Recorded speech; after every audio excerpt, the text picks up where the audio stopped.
So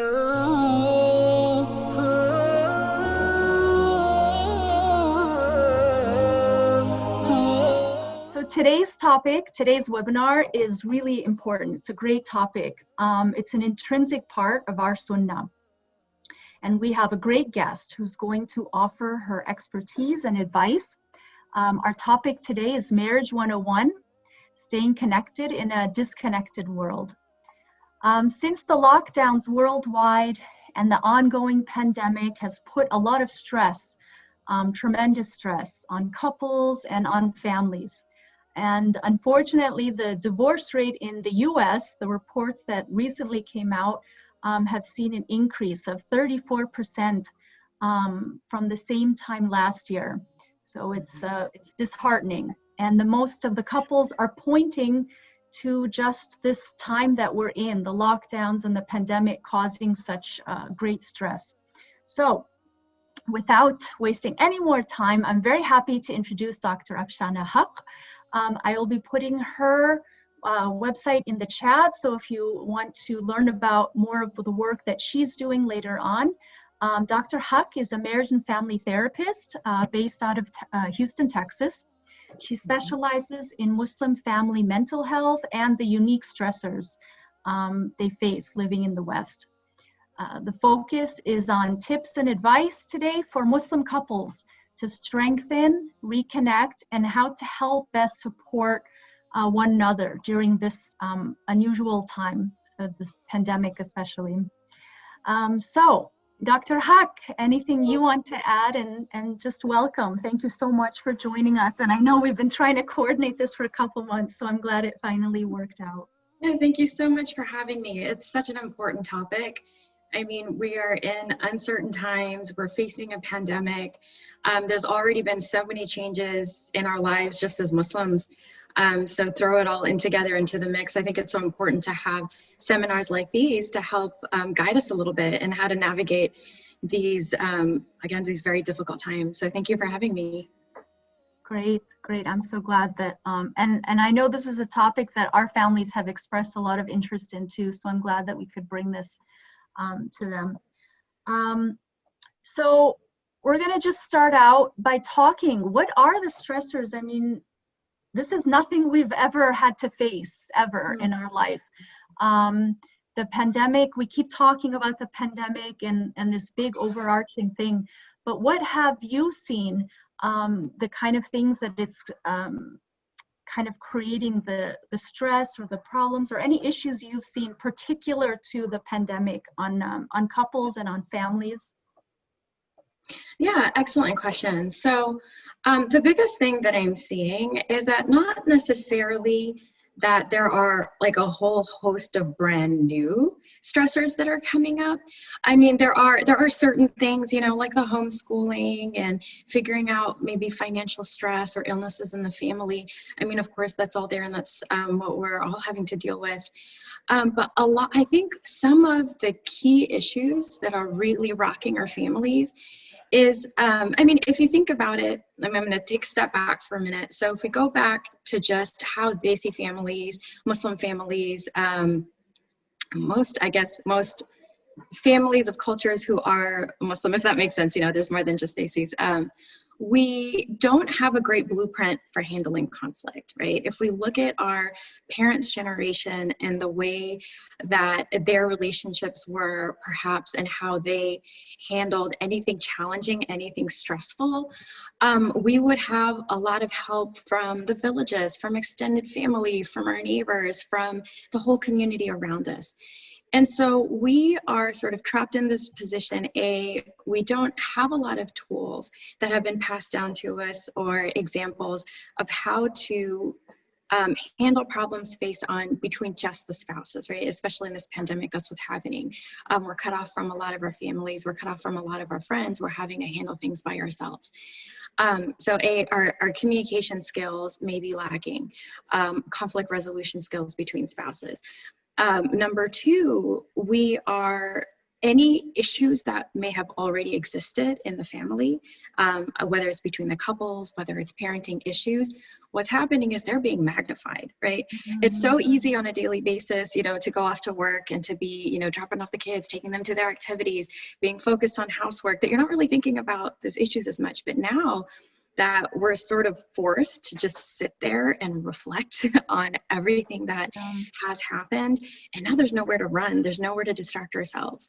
And if we don't have the appropriate tools, you know, a lot of people are saying, make sure you're spending enough time together. It's like, well, a lot of people are, you know, unfortunately spending too much time together, or have some alone time with each other. And that is absolutely a great idea.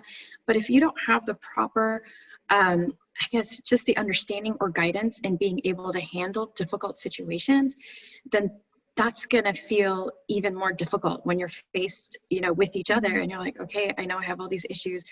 And now that they're magnified, we really need to talk about them, because a lot of our families are feeling like they're breaking. So, so I think what I'm seeing a lot is just that, not being distracted from existing problems and magnifying on top of the new problems of not being able to cope the way we were able to cope before, whether it's self-care in certain ways because we are prevented from connecting with family, connecting with community. So many masjids have shut down. So yeah, just so many issues that we can talk about, unfortunately. Yeah, there's so many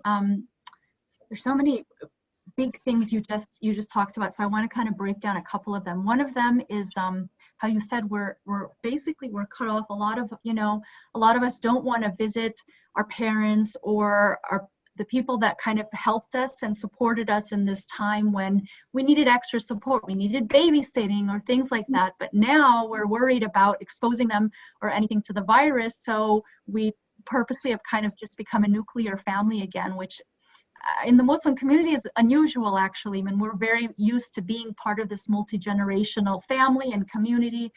So that's really a big thing that actually you mentioned, yeah. Also, the other thing that you mentioned I wanted to ask you more about was this thing of having the problems before. So it's not so much that they are new issues that the couples were facing. It was more, like you said, there was a lot of distractors, so they could just kind of not face it head on as much as possible. But now when you are always at home, nobody's going to work, nobody's going to school, it keeps coming up over and over again. How do you kind of navigate that? I wanted to talk about it later, but since you brought it up now, I think it's important, you know, when you have kids at home and things like that, and you want to kind of address these without it getting really heated. Yes. What do you suggest? Yeah. Oh gosh, we can do a whole seminar on just that, right? I know. Yeah. You know, when I was talking about sort of conflict resolution skills, I think it's sort of the buzzword about these things, right? I think it's great that children witness their parents working through issues, right? Mm-hmm. Because it gives them an example of how to work through these issues in their own relationships in the future. And number two, it gives it a sense of normalcy. Couples have disagreements, you know, it's inevitable. Parents and children have disagreements. And it's not about having disagreements which make a family normal or stable. It's about how you deal with these disagreements and how you deal with conflict. So number one, first and foremost, yelling, name calling, all of these things, whether you do it in front of the children or not, is never okay. You should definitely not do it in front of the children. And don't do it just with each other. There needs to be a level of respect between spouses, always. I mean, it's great. Sometimes, you know, we get really comfortable with each other, and sometimes with that comfort, we forget about others, right? But I believe sometimes that could lead to our downfall. So there should be certain boundaries, no matter how close we are, how comfortable we are. I mean, that's excellent. Never prevent the closest in comfort by any means, but boundaries in terms of level of respect for each other. And this is, and not just Islamically, this is what they teach us, you know, for everybody.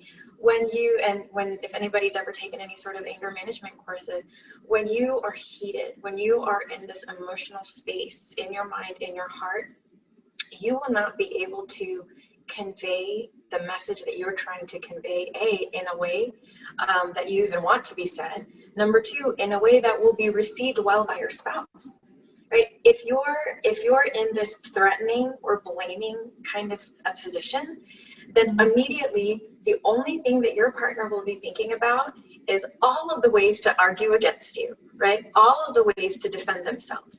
And if that's happening, then nobody's needs are going to be met. So they're no longer listening to you, really understanding what your needs are and what needs to happen in order to solve the problem. So the key is, instead of going into these disagreements with any sort of heatedness, is to think about, how can I disarm my spouse? And how can I phrase it in a way where it will actually be received? And that's a win-win situation for all parties, right? So number one, we talk in business as the sandwich method or the Oreo cookie method, right? When you deliver a criticism, say something nice, then deliver it gently, and then tie it up again neatly, right? And what, people have heard of Gottman and Sue Johnson and all of these great researchers in marriage. What they found is they found the ratio, they found the key, right? Exactly how many nice things you have to say, how to say the criticism, how to deliver it, and then in a way that is receptive. Can you guess what that number is? Oh gosh. Good things to criticism. So if you want to give one criticism, how many good things do you need to say? Best guess. Like 3? I don't know. You're very close. It's gosh. Oh my gosh. For one criticism. For one criticism. Oh, wow. That's a lot. And it's so much, because when you're in a intimate relationship, when you're so deeply connected with someone, what they say matters, and what they say affects you. Someone you don't care about, if they're off the street, they say, hey, that's an ugly shirt. You're going to be like, I don't care. Like, who are you to me? That doesn't matter. But when you're in a relationship and your spouse is supposed to be the one who loves you, the one who cares about you, the one who thinks you're perfect, right? The one who celebrates you, your go all end all, right? Then it hurts. Then, because what happens is you believe them 100%, and it usually stings the existing insecurities that you already have about yourself. It's like, man, if a person who loves me he thinks poorly of me, what does the rest of the world can think of me? So it hurts a lot more. It stings. So that's why providing that assurance. And when you do that, right, when you have to force yourself to sit back and think about 5 good things before you can say something negative, you're no longer in that anger state yourself, right? Because when you're in the, like here's your brain, right? Like this inner emotional state, this is fight or flight. This is the midbrain, the reptilian brain that has helped you survive and helped you run away. Our bodies do not know the difference between physical pain and emotional pain. Wow. So, and we no longer have natural predators in the world, right? We don't have, I say this in jest, but we don't have dinosaurs chasing after us, right?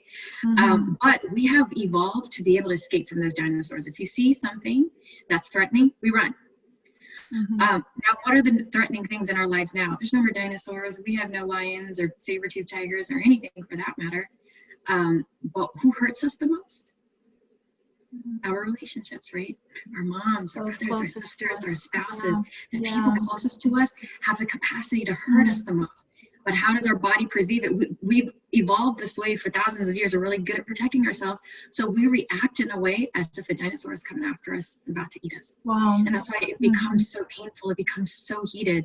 Even though, inshallah, nobody's chasing each other with knives or anything, right? But even simple arguments can feel like that, because your body's going off. It's setting off alarms saying threat. This is a threat. Oh, that hurts. Okay, I know what I need to do. I need to fight, or I need to flight. I need to flee. I need to get out of here. And that's how we react, right?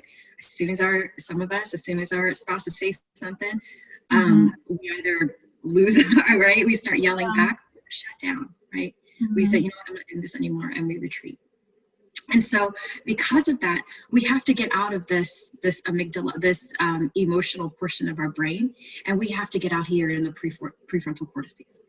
And it is these regions of our brain that allow us to put together sentences in a way that will be received well. So if you take time to calm yourself, it's like, okay, I'm really heated right now. This is not a good idea to talk.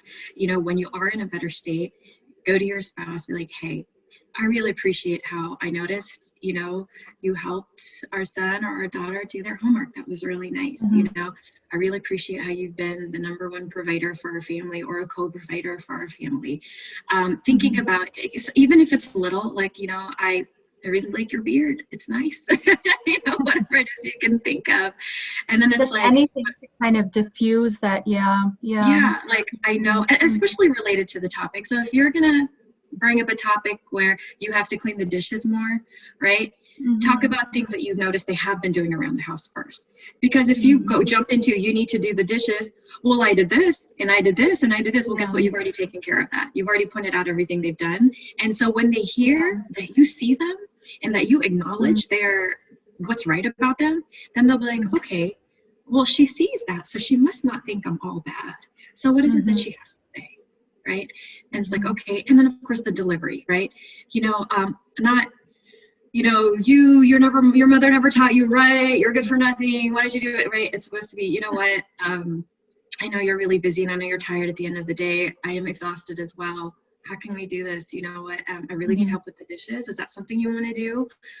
Or if better, can you help just like give the kids a shower tonight? Negotiating is key, right? If we are willing to give and take a little bit, it's great, because then in a marriage, in a relationship, in any relationship, you're never going to get everything you want, and that's okay, because the other person's never going to get what they want either. But you're trying to come to a place where both of you are getting something, and that's good enough, and that keeps a peace in the house, and that you're not fighting with each other, and you appreciate each other and you respect each other. And this should be our goal, right? So coming in gently, and then remember not to bring in, you know, 10 different arguments into one argument, right? Not bringing in the past, like focus on the present. If you need to talk about in the past, if you need to talk about the past, take a separate time to be able to do that with each other, right? You know, do it in a time where you're not heated, where you're able to think about good things, and we're able to have empathy. Because when we are in a stressful position, when we are in a when we have these cortisol and all these different hormones running through our bodies, our capacity for empathy shuts off. And again, this is evolutionary, because, you know, the dinosaur, if it comes after us, you know, say, oh, you must be so hungry. You probably haven't eaten in 3 days. If you stand there and do that, you're going to get eaten, you're dead, right? So with our spouses, in order to have successful, fruitful, productive conversations, there needs to be a very high degree of empathy, and that empathy is not going to be there if they are sorts of stress-free, right? If you are in this fight or flight, very highly just you know, unregulated state. I'm not saying emotions are bad. Emotions are actually what helps us get through the day. You know, it helps us love, it helps us connect, it helps us perceive. But when these emotions go out of control, right, there's 3 different phases we can be in. There's the optimal arousal state, right? You're calm, you're present, you know what you're saying, you're still feeling, but you're present. And then there's the hyper arousal, where you've just sort of lost it. You're in the state where you're angry, you black out. And then there's a hypo arousal, which is just as unproductive as being in a hyper arousal, where you shut down completely and there's no connection, right? So we don't want to be in either extremes, you know, just like in Islam, everything in moderation. We want to be in this optimal arousal state when we are approaching our spouses. And when our children see this, like, oh, mommy and daddy really love each other, they're saying these nice things, oh, there's a problem, but they're working it out. And this is how they worked it out. You know, they're taking note, and then they learn to do that with each other. They learn to do that with their parents. You know, it's a win-win situation for all. I know I've said a lot today. So actually, no, I had you brought up a good point, like when the children see you. So I did wonder about that. When you are, you know, all couples have disagreements. It's going to happen, and it's inevitable. And in this stage, you can't leave the house. You can't try to coordinate it when the kids are at school, things like that. Is it better for them to move like to the room and close the door? Is there some best practice that might be better for the kids? Or is it just more about, like you said, just, you know, being more aware of your voice and your tone? Even if the kids are around, you're able to kind of navigate it. If they, and not in the healthiest ways. Number 2, our kids pick up on tension. So even if we are not arguing in front of them, they know there's tension between mom and dad. And that speaks volumes, right? They're very perceptive. And if they see that, if they sense that tension, but they're not seeing how it's resolved, or they're fighting, they go into their room, something magical happens and they're fine, they're going to think, oh, problems are supposed to magically resolve, right? They're never learning sort of what happens when there is tension in the room. But given that, though, I would definitely consider topic. Some topics are not appropriate to talk about in front of children. Bringing in children into the conversation, 100%. Yeah, so I was just saying, if you do decide to have a discussion in front of your children, they should never be involved. Not even for a second. It should never be about them. If it is about them, these are discussions that are not to be had in front of them, right? So consider the topic, consider the appropriateness of the topic. If it's about just dishes and chores and kids' homework, maybe some things they do need to listen, but never anything that involves them. Because again, kids are very perceptive. They carry a lot of things with them. They always, they have this tendency to believe that it's their fault. And so you never want your children to think that anything that's happening between you and your spouse is because of their fault. Even if they're the source of the argument, which unfortunately a lot of times they are, right? Oh, you didn't help them with the homework. I helped them yesterday. You didn't help them today. Well, then they're thinking, oh my gosh, I'm creating a rift between my parents because of my homework. I think it's their fault. When really, it's because the couples weren't able to negotiate how they were going to spend the time. So it's the couple, it's never the child. So never in a position where they might feel it's their fault. Never if it's an inappropriate topic. And if they are witnesses, let them only be that, but completely separate from the conversation. Does that make sense? Yeah, absolutely. And if you feel like you're not there, Kids are very sensitive. Yeah. Yeah, I mean, they all. Sorry, Ellie, I was just saying. And I feel like how you. No. Go ahead. Yeah. Sorry. Like if you're not comfortable with the process of the discussion, if you're like, you know what, I've read an article, I've heard what people have said and how to argue, but I don't know if I can do that yet. And there might be some yelling and screaming. You know yourself best, and you know what you need to do in order to keep things appropriate. So yeah, if you can take it, if you do take it to the bedroom, or if you do take it outside in the car, whatever, I would still have a conversation with your child after that. You know what?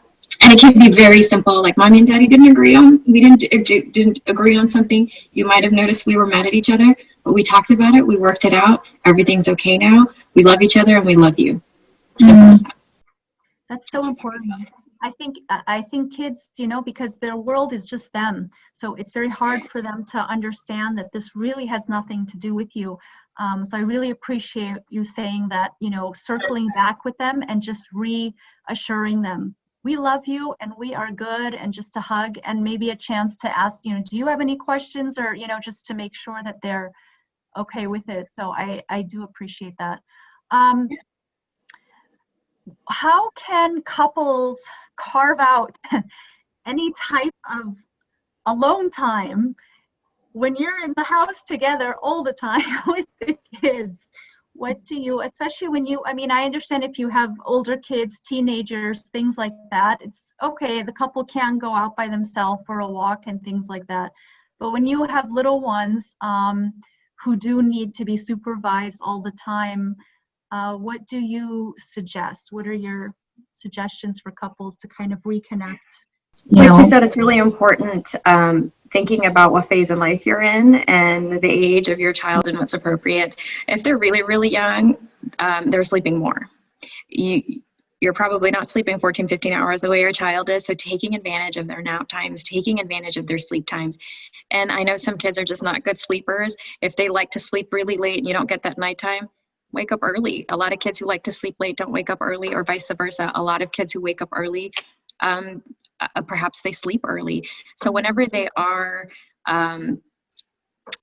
asleep, making sure, even if it's, and a lot of times we think it has to be this elaborate candlelight dinner where we're connecting and we have to dress up in ball gowns, but that's not necessarily the case. Even if you have, and it's quality, even if you have 10 to 15 minutes every night, if it's consistent, 10 to 15 minutes every night where you're just taking the time to sit back. A lot of times we turn this quality time into, let me tell you about everything you're doing wrong.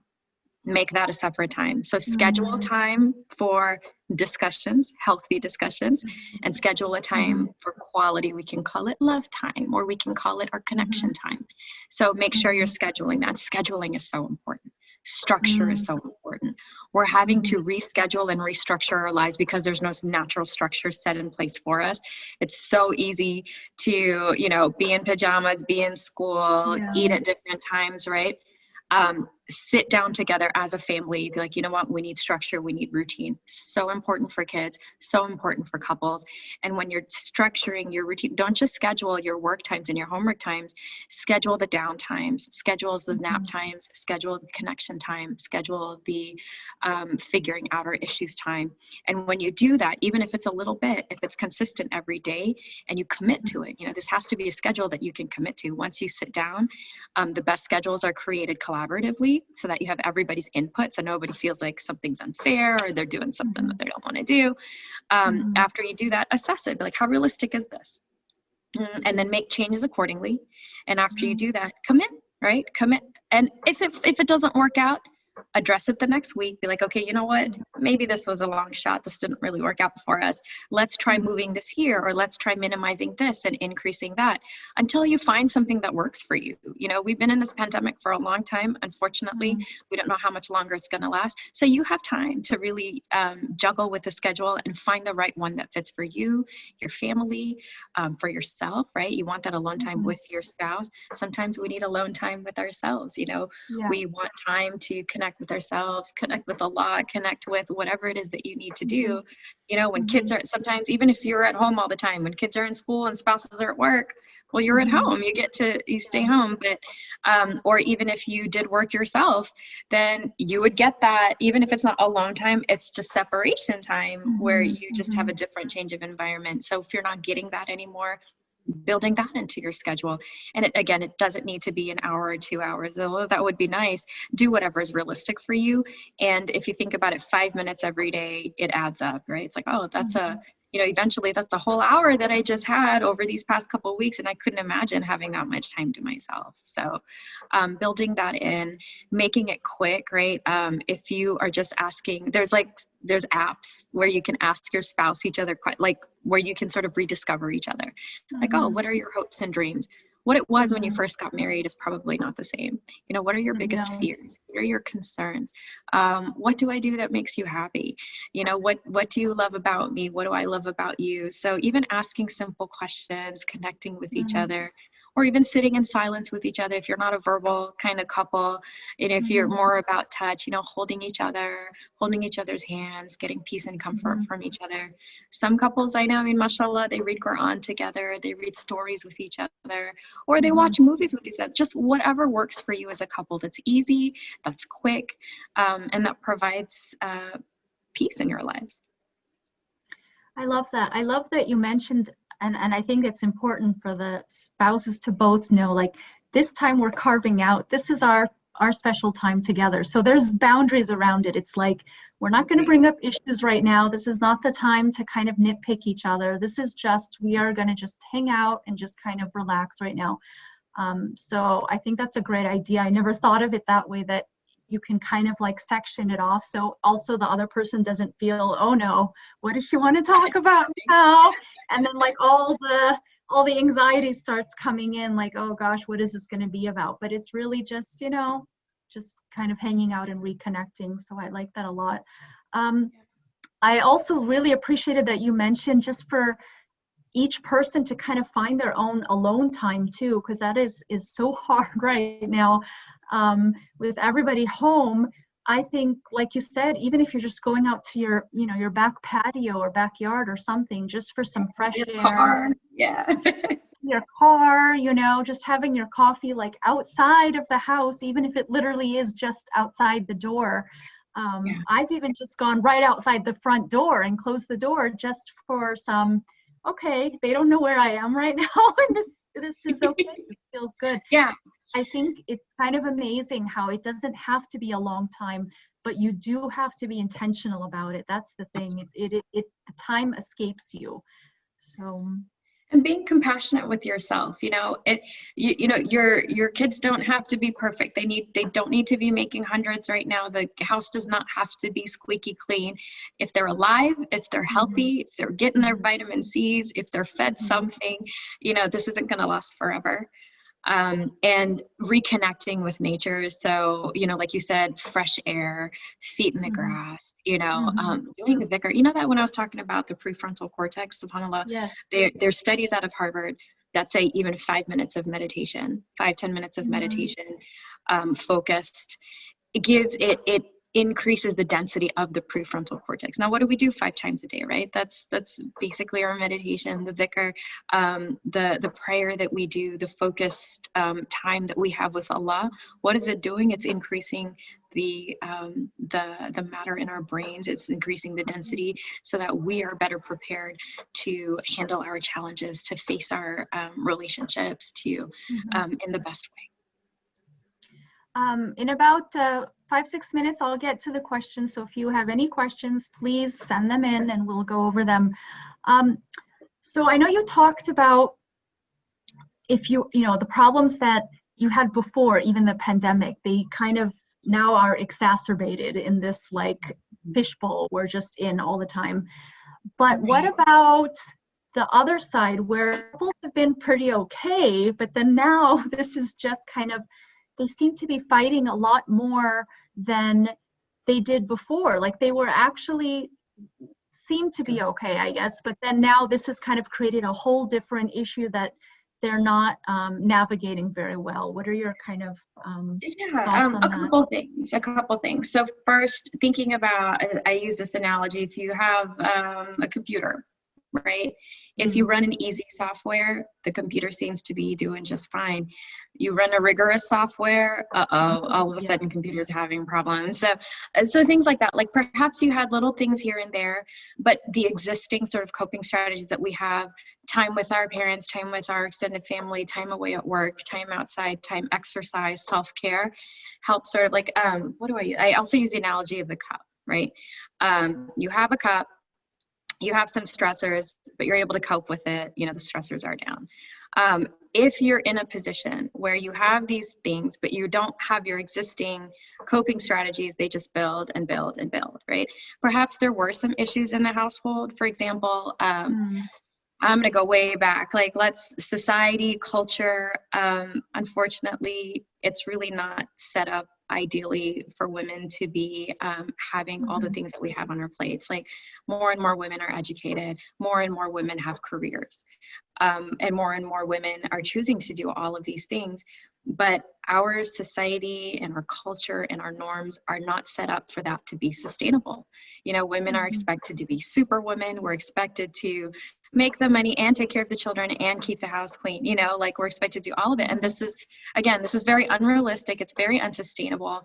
And perhaps we were able to get by, with how things were set up. Barely. A lot of us were already dangling on the fence of like sanity versus insanity because we had so much on our plate, right? But then now with this pandemic where our external sources of support may have been taken away from us. Like you said, perhaps grandma was watching the kids, but grandma can't watch the kids anymore. Perhaps we had babysitters, nannies, people helping with the cleaning. These are more healthier setups, healthier systems where our livelihoods are actually realistic and doable. But now that if all of that has been taken away, you're faced with just you two. And if husband wasn't ready or wasn't very hands-on with household things, if that never happened before and now it's happening to happen now, well then that will bring a whole string of issues, right? Like just starting from why don't you want to help? I've done this for so long, right? Do you feel like we're sort of not at the same level? What does that mean? And so it brings up a lot more things that may have not come up before. Right. It's so, and it's not necessarily, there could be a lot of things. The example that I'm giving specifically, it wasn't even about only about the spouse's relationship with each other. It's about a system. It's about our cultural perspectives, perhaps, that have that have not evolved at a place where it needs to be, given our situations now, given how our lives are changing, and given how, like I said, women are more educated, more women are working, and so things are changing, and that's why we are feeling the way we are. So so often in our lives, not even just during the pandemic. And so it's really pushing this, hey, I need you in my life in ways I may have needed it before, but I need you more now than ever. And if that's not adding up, and this is for both spouses, not just like the husband for the wife, it's also for the wife for the husband, right? It's like when we're in this place where we need each other now more than before, but we're unable to meet these needs because we've never had to do it before, or it's so much more intense and we're not quite sure how to navigate it, then things can, it can sort of exponentially go in a negative direction, unless, like I said, unless we help that we need. Yeah, I'm here. I just got cut off for a little bit, but hang on. Okay. Oh, so much to unpack. It's so much to unpack, and I know there's like so many questions about this. My camera's not working, but I'm not going to fuss with it right now.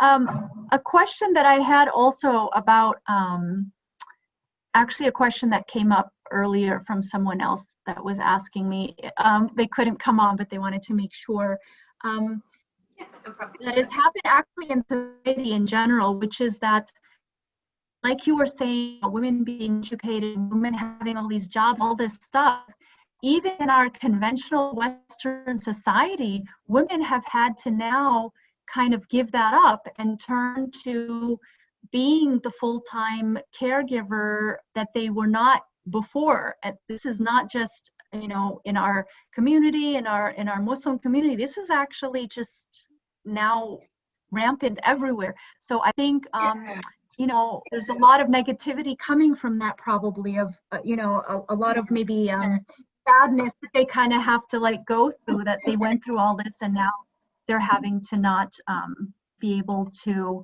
pursue their career, and this is something that they've been put in a position. So yeah, the patriarchy definitely it exceeds far beyond just our cultures. It's across the world.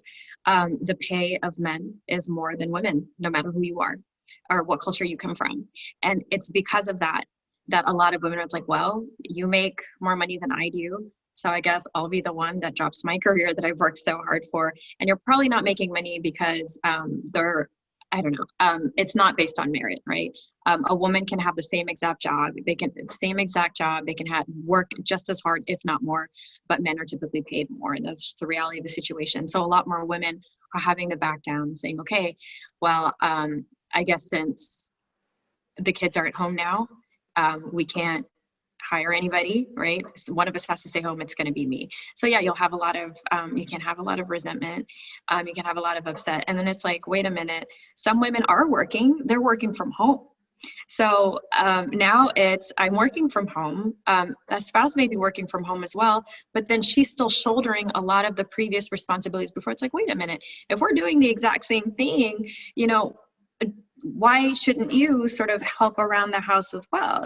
And at the end of the day, it comes down to negotiating, right? Renegotiating whatever system you had before. Perhaps it felt fair, or even if it didn't, it just worked out somehow. But now, if there was any bit of unfairness, again, it's sort of magnified in this situation. And it's like, wait a minute, why aren't you doing this? But if we start building our expectations without ever communicating that to our husbands, it's going to cause a problem, right? So making sure you sit down and say, hey, I appreciate everything you do. I'm tired, I'm overwhelmed. Talk about yourself, not you don't do anything, but it's getting a lot for me and I really need your help. Like, can we figure out how to manage this? Can we figure out a way that works better for this? And then coming up with those kinds of solutions will be a lot more healthy and productive than sort of building some expectations, or this is how it should have been, or expecting any kind of negative reactions from the spouse, which may happen, but taking breaks as you need to when you have these conversations so that you can readdress. If we let things go completely and just sort of silently suffer, which a lot of us do, it's only going to build that resentment. It's not going to get any better. So making sure you do address the things that bother you in a way that is healthy and receptive. That was beautiful. Yeah, letting it build up. That's probably the worst thing ever. So we have some questions here. I want to make sure we get to them as we wind down. So I'm going to first go to the chat. I think if you can see in the chat, it's to all panelists from Sister Sadia. She was saying, any strategies for when a spouse doesn't let you calm down? Sometimes it gets too heated, it seems. If you're angry and ask your spouse for space, but he still gets in your face with comments like, why are you so angry? If this happens repeatedly, it makes you more angry. Doesn't give you the opportunity to calm down, to discuss the issue rationally, and how to deal with this when he does this to the kids as well. It makes the kids more upset, which we did talk about, the kids. So any thoughts on what she's saying? Yeah, It sounds like she's trying to kind of diffuse the situation, but it's just gotten too heated. Yeah. Sometimes, and I think it's key when she said, he says, why are you so angry? So a lot of times it's the timing that's everything. If we wait till we're angry this level and then we start diffusing, sometimes that's too late. Or if we wait till angry this level, it may not even be possible anymore to diffuse that because you've sort of already popped off the cliff. What's so important is to be aware of yourself. If you're thinking, so catch yourself before you get angry. And this has to be a two-way street. It can't just be from one partner. Encouraging your spouse to do the same. Hey, there's our calm states, and then there's an angry state. We know what upsets us, right? And we know what's happened. Perhaps you notice that your jaws start clenching, you start making fists, you're getting annoyed, you're like, I know it's about to go bad. Or maybe there's a topic that's particularly triggering. It's like, you know what, or if a spouse says something that's triggering. So having conversations about that before it gets to that point is so incredibly important. Being able to catch yourself before you get angry. So if the conversation is going in a direction that is not going to end well, and you probably know what conversations those are, asking for that break beforehand and making sure you not only ask for the break, but create a to come together time. And so, hey, this is getting out of hand. I love you. I want to finish this conversation. I think it's very important. Can we please take 5 minutes? Can we please take an hour? If there's something that requires 2 days, whatever it might be, can we please take 2 days? Or even if you start out, a lot of times we start conversations in the wrong time, right? You've been stressed out all day, right, with the kids, trying to manage their fights, their homework, yourself, your work, everything. And then at the end of the day, you would have snapped at anything, right? And so checking in with each other, hey, there's something important that I really need to talk about. Is it a good time, right? You know what? I've had a really rough day. I'm really stressed out. I don't know if it's going to be very productive, and I'm afraid I might snap at you. I don't want that to happen. Is it okay if we talk tomorrow morning at 7 a.m. or tomorrow morning at 1:35 p.m.? I have a break between my meeting, so being able to offer a time, because sometimes if it's really important to a spouse and you ask for a break, they might think, well, then you don't care about my concerns, or are we never going to talk about this? Is this never going to get resolved? So in summary, before it gets bad, learn your trigger points, learn your emotions, be very in touch with yourself and know what causes you to be irritated. Don't wait to take the break when it's already, the emotions and the anger is this high. Try to take it before it even gets to that point. And always make sure you schedule in, let's have this conversation at this point in time. So the other partner is not wondering what happened or whether it's going to be resolved or not. I think that's fantastic, the scheduling the time thing. It gives you both a chance to kind of recollect your thoughts and calm down a little bit. But it doesn't mean that you've forgotten about it. It's important to you. You're letting your spouse know it's important to you and that you want to address it. But let's just give this time, and then let's circle back to it. So I love that. All right. So looking in the Q&A, one person said, when we are at home with all the work, office, home, and kids, we're unable to manage time for reading Quran. Any time management suggestions are very much welcomed. And you did kind of touch on this, the time blocking. It's tough. It is tough when you have so many things the day kind of blends. So any advice on time management for families at home? Sure. Like you said, as we mentioned, scheduling, having a set, sitting down and writing it out, putting it on a big whiteboard, right? Getting a whiteboard, getting butcher paper, whatever, writing it, hey, this is what we're going to go for. At this time, we're going to do this. And again, the key is start with your existing schedule and make small changes, right? So if you're used to waking up at 11 a.m. or 1 p.m. for whatever, let's say we've completely become nocturnal, whatever it might be, change it in 15-minute increments until you get to where you want to be. Our bodies like to keep things the same. That's just how we are as human beings. We don't like change. And so any change that's going to happen in your lives need to be small. So don't schedule for yourself, I'm going to read a whole juz a day if you're not if you're used to reading not very often. Say, okay, family, let's get together and start with one ayah a day. And if you've been able to carve out that time and that structure, then slowly add on. So start with a schedule that's not too different from your own. Make sure it's realistic and build on it slowly. Again, we have time. Unfortunately, this pandemic's not going anywhere. Slowly develop a system that works for you and your family. Excellent.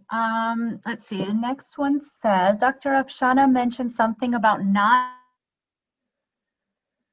including children when arguing. Could you elaborate? I think we elaborated enough, but if you wanted to just touch on that again, what you meant. You broke up a little bit. I didn't hear you halfway. If you can please repeat. Sorry. In the Q&A, someone is asking, Dr. Afshana mentioned something about not including children when arguing. Could you elaborate, please? I think you mentioned it, but maybe they just wanted more clarification what you meant by that.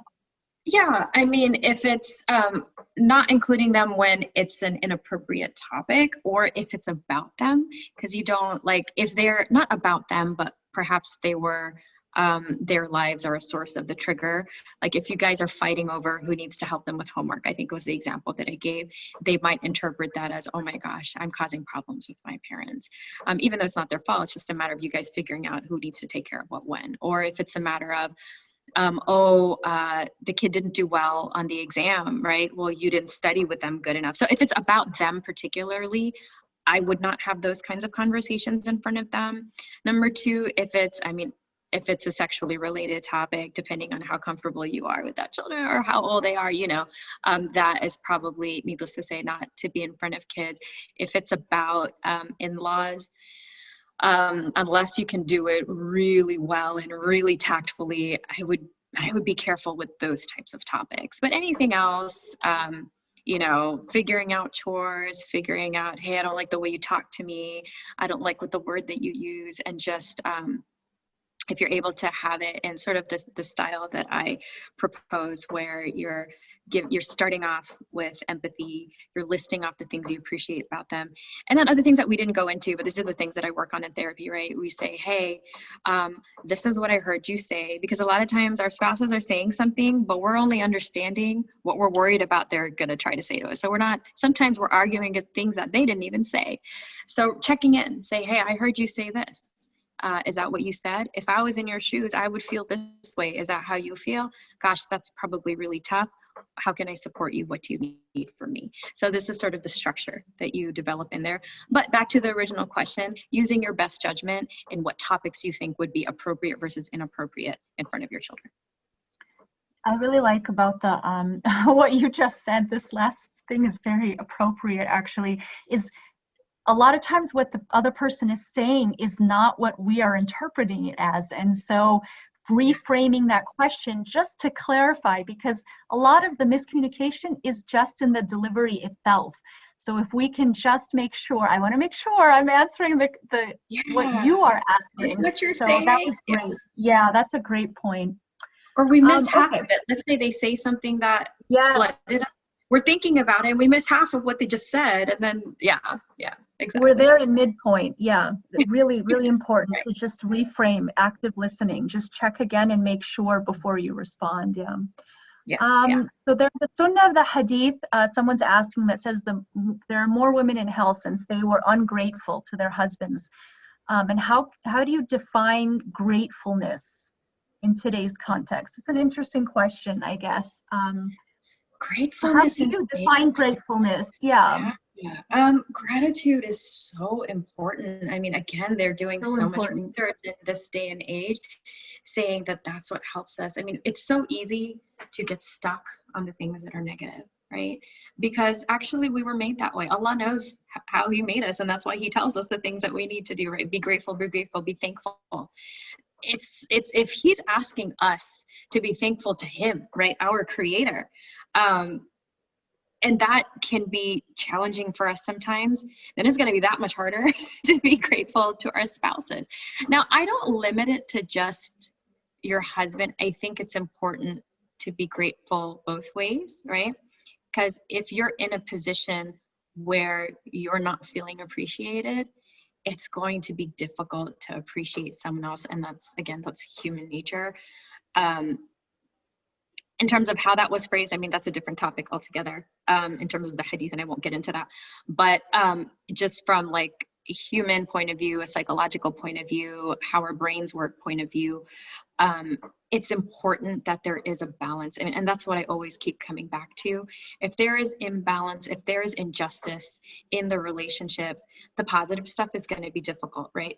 So in a situation where, let's say, there is balance and there is justice and everybody has negotiated, everybody's doing everything the right way, you have enough support, your husband has enough support, and then you're still not grateful, well, then now you're just nitpicking, right? Then I could say, yeah, that's a problem.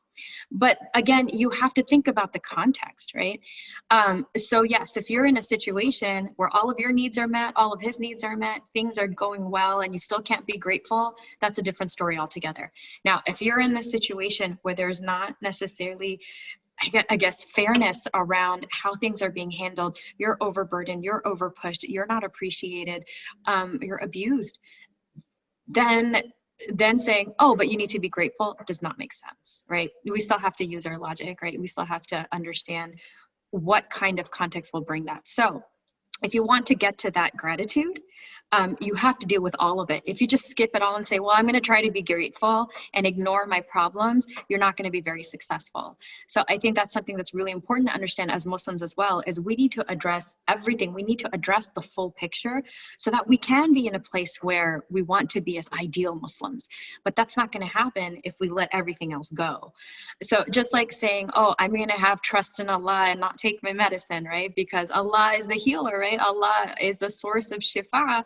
But we're not going to exercise. We're not going to eat right. I'm going to keep eating, I don't know, greasy food and biryani and rice and spaghetti and everything that we love. And I'm going to sit down and I'm going to make dua that everything's going to be okay. And I'm going to be grateful for my food. That's not going to happen. You're not going to be healthy, no matter how grateful you are for what you're given, if it's not being done in the correct context. Now, if you're exercising, if you're eating healthy and you're grateful for everything that you have in your life, alhamdulillah, it's the full picture. That's the same way that your relationships work. You can't have a toxic relationship, an unbalanced, an unfair relationship, be grateful and expect everything's going to be okay. So you work on your marriage, you work on the balance, you negotiate, you respect each other, you love each other, and then you're grateful for everything that's happening in your life. You're grateful for, being grateful at a certain level, of course, working on that, working on your brain to think that way, to develop that habit. Always good. Always work on that on a daily basis, but don't let the other stuff go is what I'm trying to say. Does that make sense? Yeah, it's absolutely. And it goes back to that. We have to do the work, the other incredibly well-known hadith, you tie your camel and you trust Allah. Right? So you still have to do the work. It doesn't mean you don't do it, but you do leave it to Allah. And something else I want to emphasize, kind of circle back with that you had mentioned before about when you criticize someone once, but then you come back with those 5 really positive statements, that is gratefulness. You are forcing yourself to say, you know what, I may not like this one thing, but wow, I really do appreciate so many other things about them. So I think that's always a great way for us to find gratefulness in each other. So I appreciate that. Okay, so the last one, I was anticipating an in-law question would come in. Sometimes in-laws are intrusive, not respectful, and live for a few months a year with you. So what we were kind of mentioning before, the multi-generational families. How do you communicate with your spouse to help you create boundaries for privacy? And we will finish with this, the last one. So what's your advice on that, Dr. Haque? Very, very, very carefully. Man, if you're doing, because it's like there's a sensitivity between you and then the sensitivity when it comes to parents, right? I've seen a lot of couples where it's like, I'll take all kinds of negativity when it comes my way. But if somebody starts talking about my parents or start talking about my children, that's it. That's where I draw the line. So we'll take a lot of abuse, but we're very protective of our family, right? And so when you're talking about in-laws, your spouse's family, whichever direction it's coming from, the wife about her parents or the husband about his parents, if you're using 5 for each other, 10, I would say, when it comes to parents, even if they're little, right?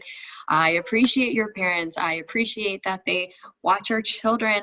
I appreciate when she cooks. I appreciate when, whatever it might be, I appreciate just the extra set of eyes so that I can go to the bathroom while my kids are watching TV and she's there making sure nobody's killing each other, or, whatever it might be. 10 things.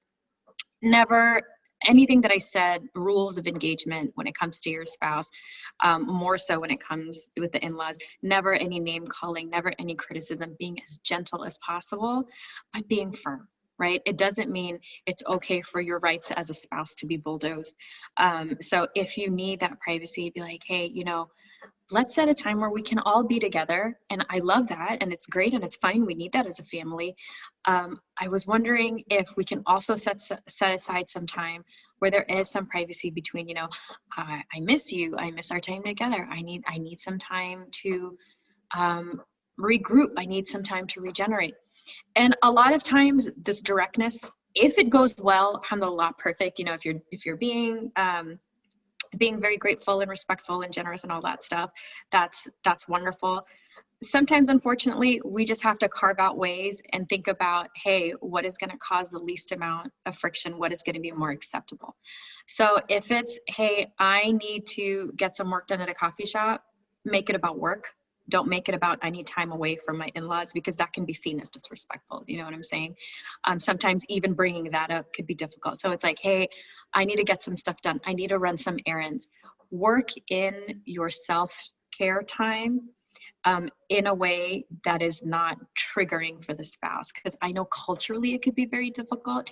Asking for time away from family could be seen as very negative. And also, if you examine some cultures, people do it all the time, right? There are just some people are more tactful about it. Some people are not. So making it sort of, not very serious. Like, hey, this is just something that I need. I love your family. It's not about them, because that's what it really comes down to, right? Oh, you need time away. Do you not like my mom? Do you not like my dad? So not letting it to get to that intensity. It's like, no, it's not, whether it's true or not, right? Let's not get into that. But figuring out how to carve some time away from yourself in a way that will be more respect. It's like, hey, you know what?